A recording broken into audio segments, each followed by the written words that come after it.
وقع خطواتي الحبيبة نسجت كلمات هذه الأغنية، أو هكذا خيل للناس أن الأغنية الشهيرة دق القاع دقة كتبت من نسج خيال الشاعر لتلك المحبوبة التي أغوته بخطواتها.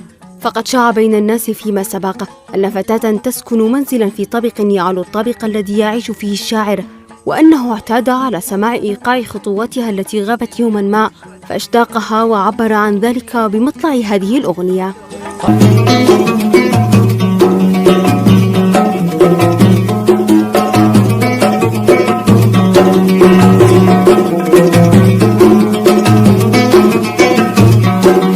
دق القاع دقة لا تمشي دلا، دق القاع دقة ما دامت حلا، دق القاع دقة لا تمشي دلا، دق القاع دقة ما دامت حلا، واعط القلب حقه من دنيا السلام، تمشي كأن الأرض لم لا سواك، وكبرياء الحزن تمشي معه.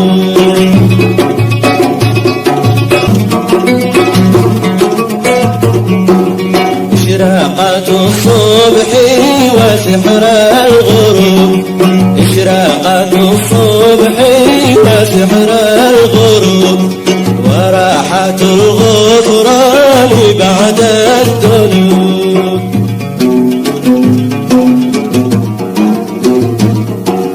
ونشوة الحب وشوق القلوب، ونشوة الحب وشوق القلوب، كم ارتوى منها صباك الطروب، كم ارتوى منها صباك الطروب.